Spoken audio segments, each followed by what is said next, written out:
Oke, bismillahirrahmanirrahim. Assalamualaikum warahmatullahi wabarakatuh. Selamat pagi teman-teman semua. Kita akan lanjut bahasan mengenai mata kuliah analisis perancangan sistem informasi. Dan kali ini kita akan masuk ke topik 11, yaitu terkait dengan prinsip-prinsip dasar pengembangan sistem. Nah, jadi di topik ini kita akan sedikit review ya dari hasil di topik-topik sebelumnya, yang mana bahwa kita sudah tahu seperti apa itu pengembangan sistem, ya. Kemudian bagaimana caranya, siapa yang terlibat dan sebagainya, ya, sampai nanti sistem itu dari mulai perencanaan, analisis, kemudian desain dan implementasi. Artinya sistem itu kita sudah paham bagaimana cara membangun suatu sistem informasi. Kita sudah bisa bagaimana mengembangkan suatu sistem informasi. Nah, topik ini nanti akan memberikan suatu kaidah-kaidah ya untuk mengingatkan kita ya bahwa ada beberapa prinsip yang perlu untuk kita ikuti ya agar ya proses pengembangan sistem yang kita lakukan itu akan berjalan lancar dan sesuai dengan tujuan yang ingin dicapai. Oke, nah kita lihat ya. Nah, ada kurang lebih 10 prinsip dasar ya di sini. Ini saya ambil dari bukunya Jeffrey R. Witten. Nah, di sini kurang lebihnya adalah pertama adalah keterlibatan pengguna. Nah, ini merupakan prinsip yang pertama. Kedua, gunakan pendekatan problem solving. Ketiga, tetapkan tahap-tahap dan aktivitas. Kemudian keempat, kita dokumentasikan seluruh hasil dan proses. Kelima, tetapkan standar yang akan dipakai. Kemudian keenam, kita harus mengelola proses dan project ini. 7, pertimbangkan ESI sebagai investasi. Nah, ini yang menarik ya, kata investasi. 8, jangan takut untuk membatalkan atau merevisi ruang lingkup. 9, ada prinsip divide and conquer ya, bagi dan taklukkan. Dan terakhir, kita harus merancang satu sistem untuk mengakomodasi pertumbuhan ya, growing dan perubahan ya istilahnya.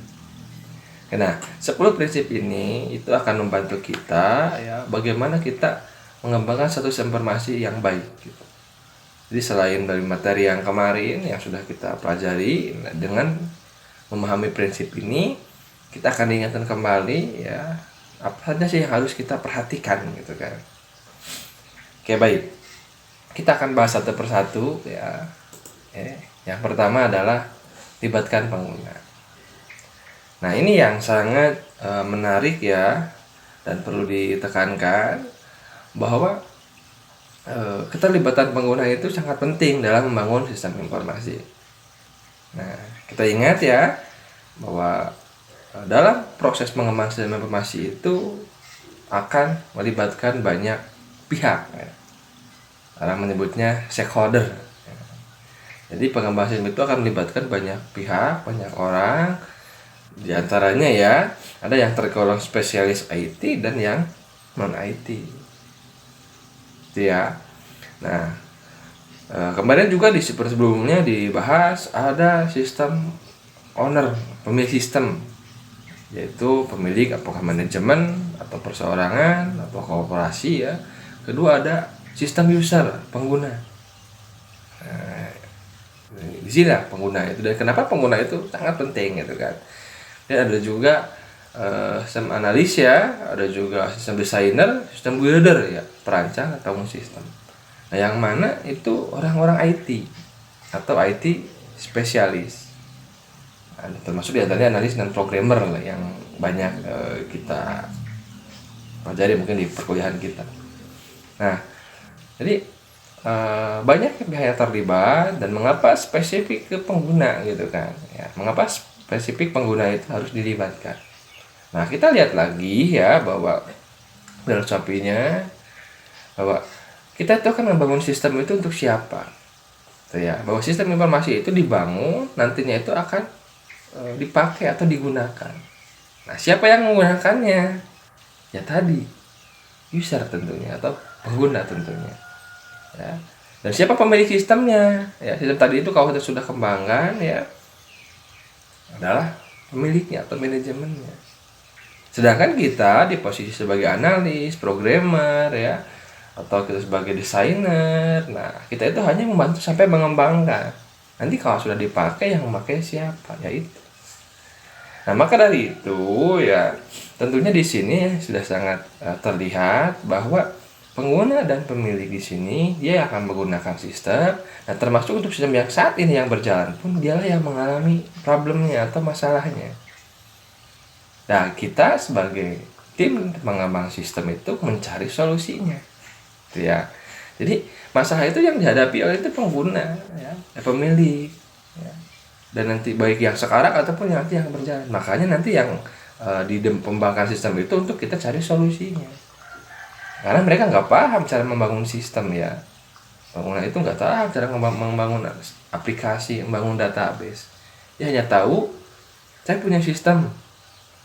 Tapi sistem penjualan.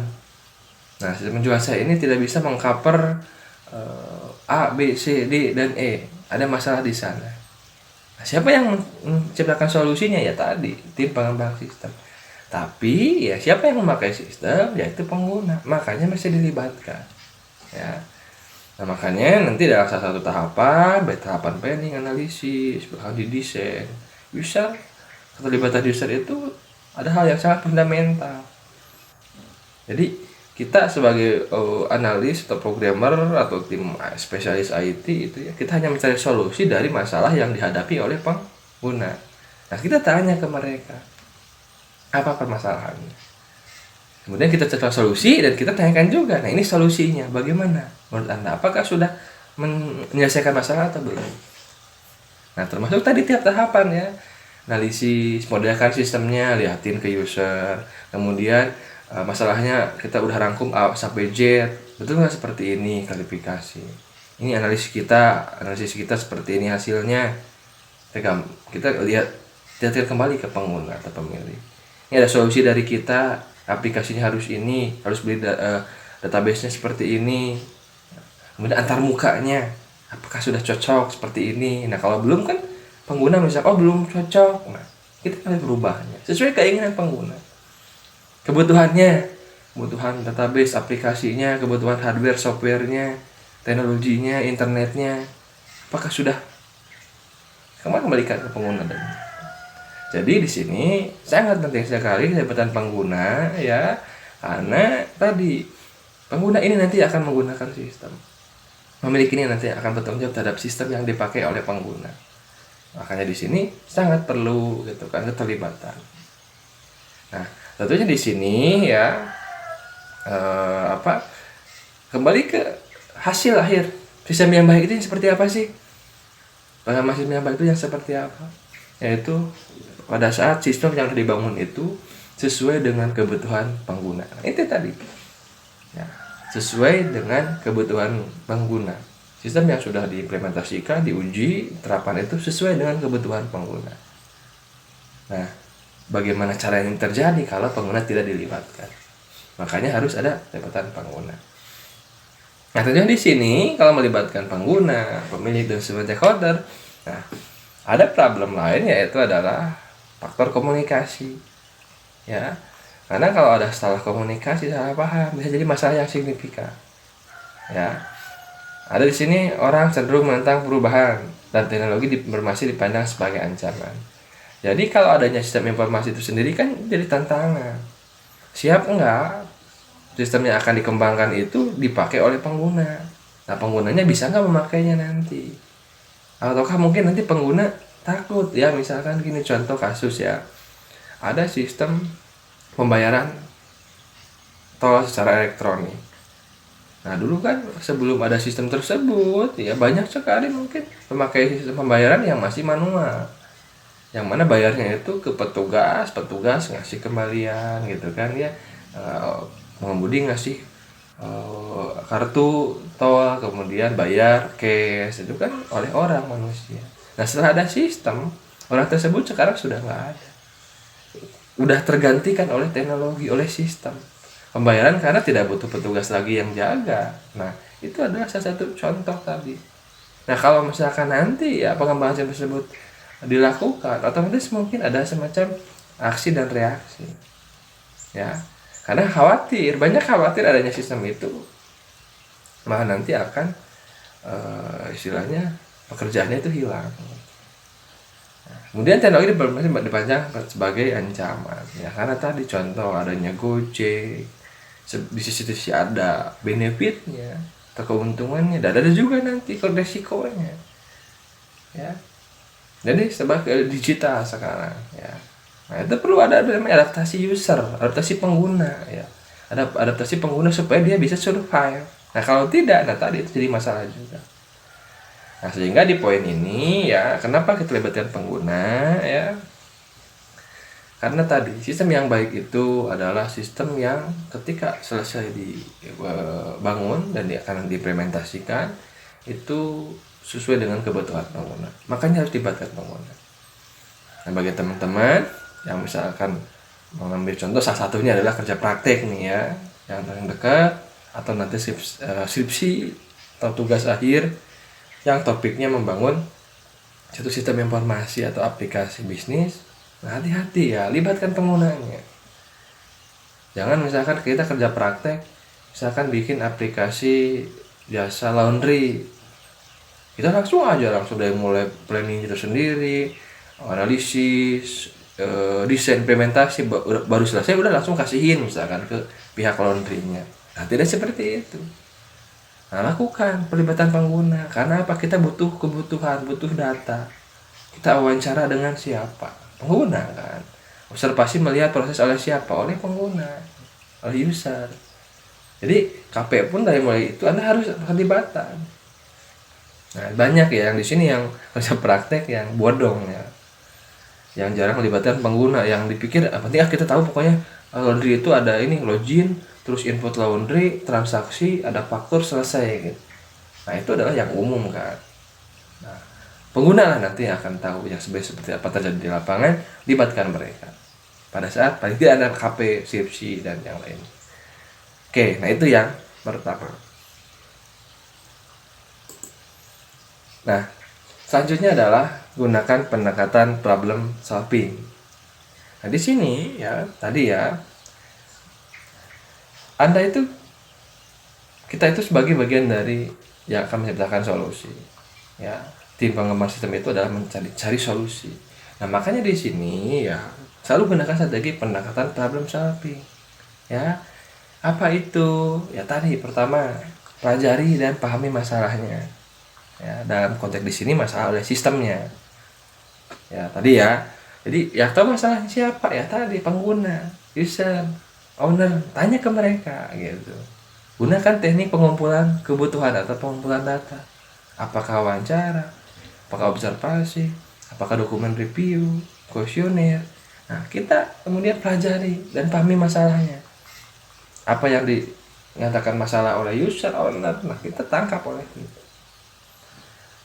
Kemudian kita mulai persyaratan solusi dari masalah. Misalnya tadi, kalau pencariannya lama, berarti kita solusinya harus bagaimana ya? Pakai teknologinya pakai apa? Pakai ini gitu. Dan mungkin solusi itu bisa banyak ya, solusinya itu ya. Kemudian identifikasi solusi yang akan dipilih dan yang terbaik. Jadi kalau ada banyak alternatif, pilih solusi yang paling terbaik ya. Terbaik ini bagaimana? Nanti menyangkut masalah biaya ya, atau anggaran juga gitu. Misalnya gini ya, ada transaksi, sedangkan pada saat manual itu dicatat, nah itu jelas lah ya, itu kan akan lama. Nah solusinya bagaimana? Apakah transaksi itu pakai aplikasi biasa, ataukah pakai alat tambahan barcode reader, atau barcode scanner, ataukah cukup dengan QR code dan sebagainya? Itu kan teknologi ya, ada solusi-solusi ya, mempercepat inputan itu kan. Kalau tadi ditulis, sekarang kita mau di input ke aplikasi. Apakah input itu diketik oleh keyboard, masukin kodenya.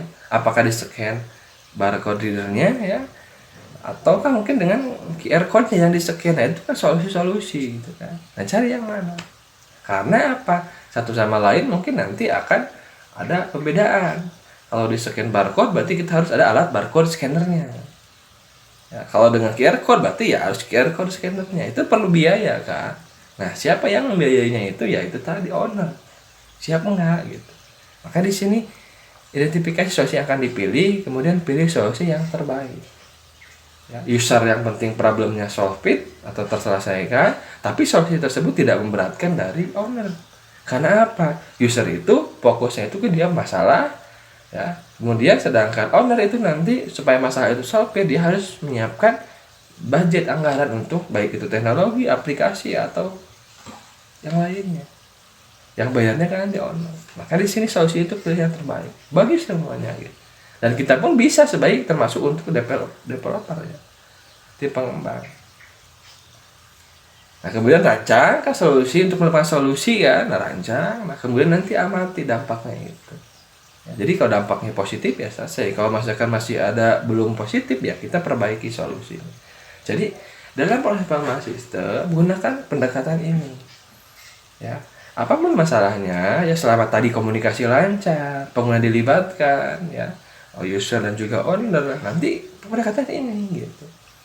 Ingat ya, kita bangun sistem itu bukan untuk kita bangun sistem itu untuk pemilik sistem gitu kan, dan yang akan dipakai oleh pengguna sistem.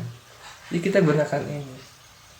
Makanya dalam beberapa misalkan kerja praktek atau skripsi gitu ya, atau beberapa tugas akhir, kadang yang diminta pertama itu ya adalah statement dari apa sih masalahnya gitu ya. Anda bangun aplikasi, bangun sistem, buat apa sih bangun sistem tersebut? Apa sih masalahnya? Karena dengan masalah itu nanti kita akan cari solusinya gitu. Itu ya. Dan makanya di sini nanti juga ada analisis kelayakan ya di awal untuk melayak, oh ini layak kan diselesaikan. Ya, untuk tadi karena kita merancang tadi. Jadi pendekatan problem solving itu problemnya apa, kemudian solusinya apa gitu. Kita harus mulai di awal udah tahu ya. Jangan kita tahu masalahnya, kemudian tadi solusinya kita nggak tahu. Nah, itu pendekatan yang kedua. Selalu tekankan itu. Oke, selanjutnya yang ketiga adalah kita harus menetapkan tahapan-tahapan dan aktivitas. Nah, ini juga ya. Keterlibatan pengguna, oke. Pengguna tahu masalah, kita berprinsip solving problemnya seperti apa, problem solvingnya. Nah, yang penting juga adalah menetapkan tahap-tahap aktivitas.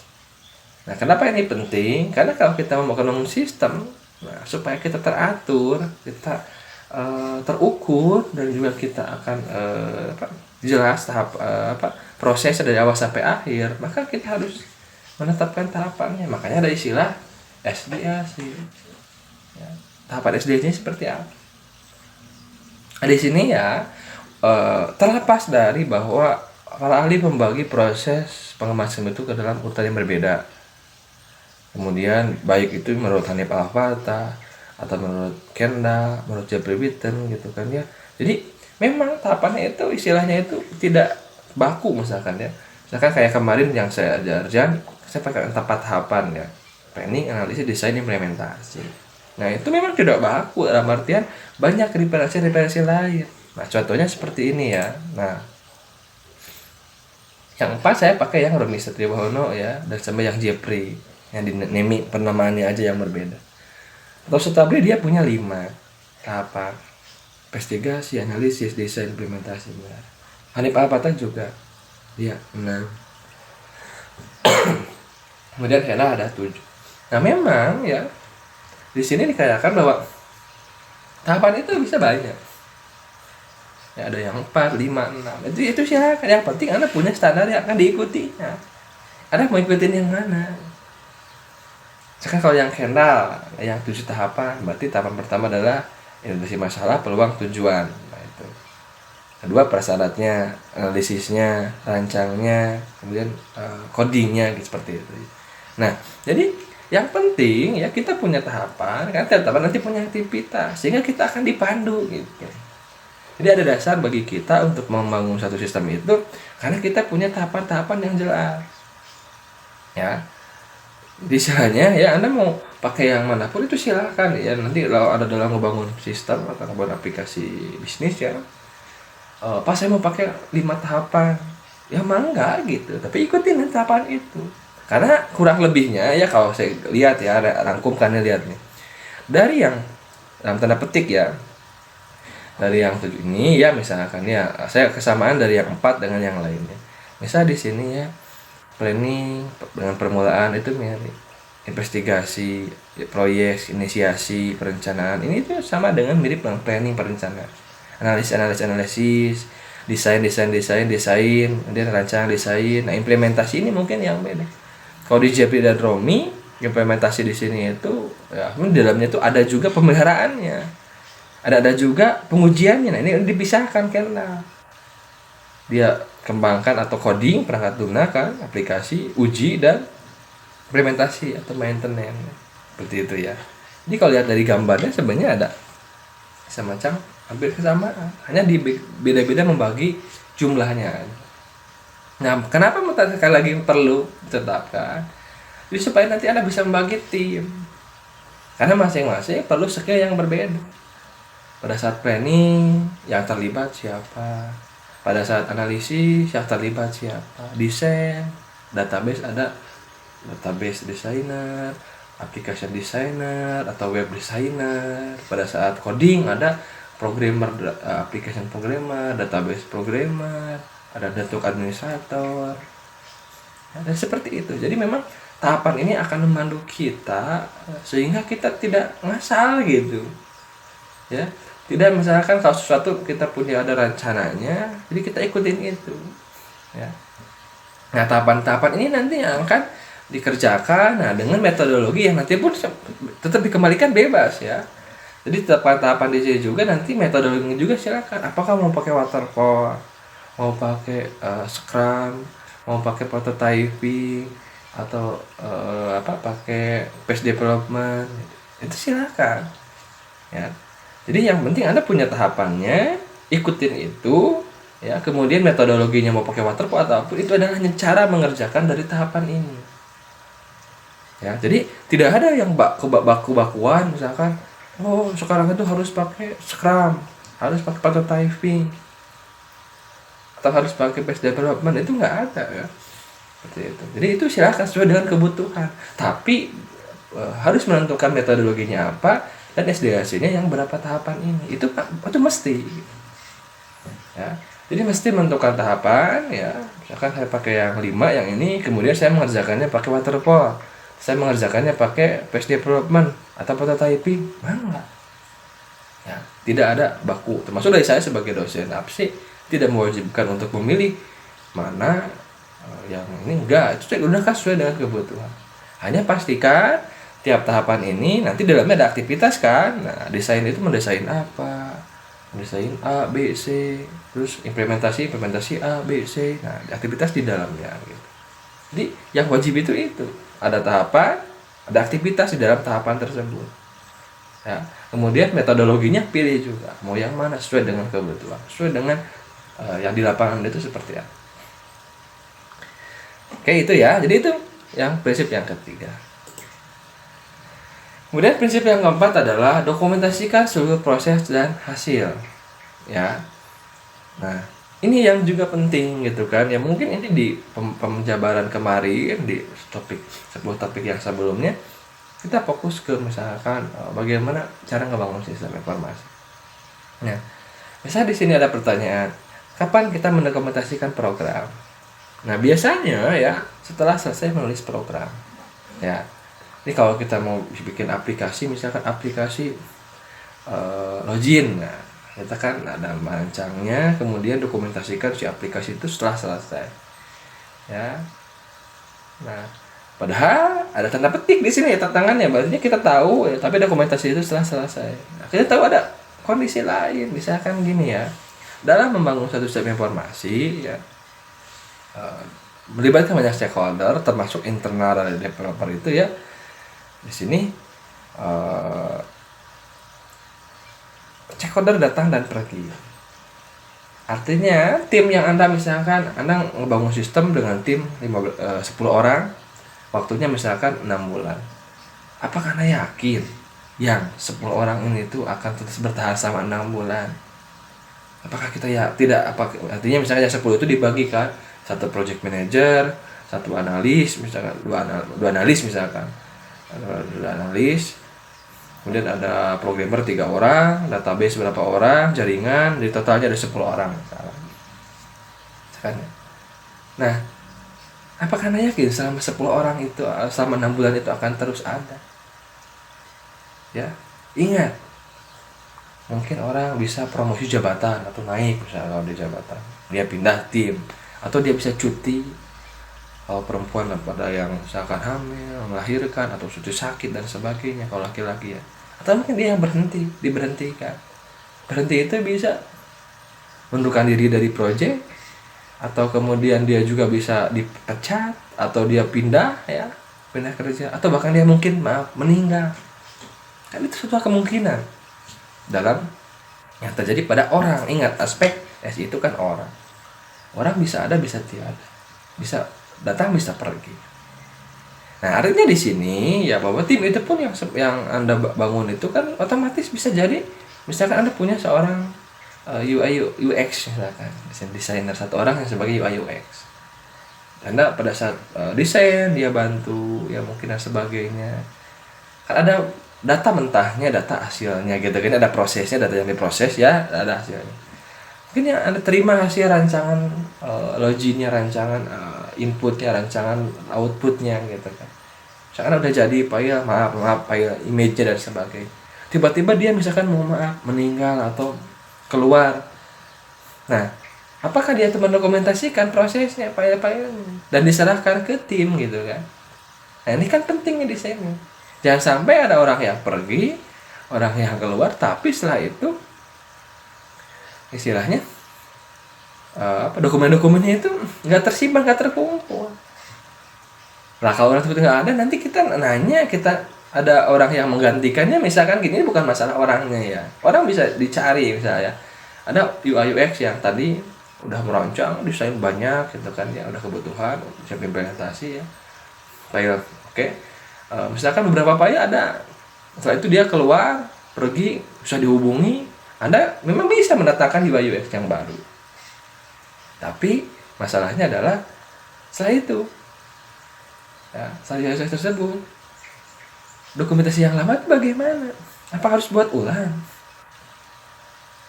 Karena gitu ya, dia udah kerja yang lama sebulan, dia keluar, ya mau yang kedua, nah kita nggak punya dokumentasinya. Padahal kita misalkan mau memperbaiki, ada yang direvisi, apa harus buat dari awal? Nah itu jangan terjadi seperti itu. Ya, jadi tetap ya di sini prosesnya, tahapannya itu ada. Misalkan tadi ada proses pengumpulan kebutuhan, wawancara, ada bukti wawancaranya, ada kuesioner, ada bukti kuesionernya, ada rekaman wawancaranya, ada dokumentasi observasinya, dikumpulkan itu, dibundelkan, sehingga nanti sesuatu kalau kita butuh ya, kita untuk mengklarifikasi, kita lihat dokumen dulu, kita lihat dokumen-dokumen yang kita kumpulkan hasil dari tadi. Tidak langsung aduh saya lupa wawancara ulang lagi. Nah itu kan nanti menambah kos, menambah waktu. Ingat ya, ada biaya, ada waktu gitu. Jadi seluruh proses dari mulai misalnya perencanaan, analisis, desain, implementasi itu kita dokumentasikan dan simpan. Bahkan kalau perlu ada bagian khusus yang menangani itu. Termasuk yang tadi coding.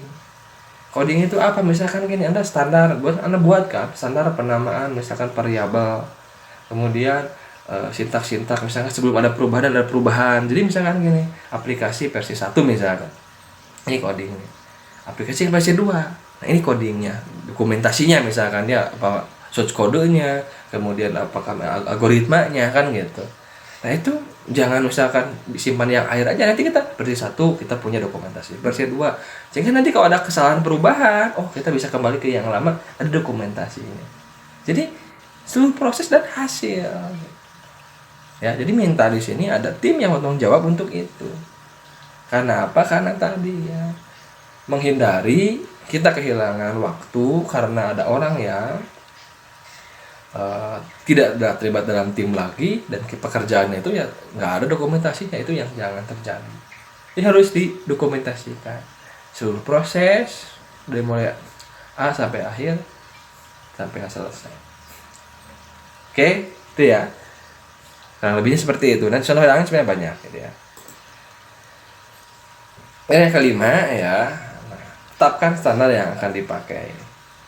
Ya, tetapkan standar yang dipakai. Nah, ini perlu dipahami ya bahwa satu informasi itu dalam satu perusahaan itu tentunya itu adalah sangat vital tentunya.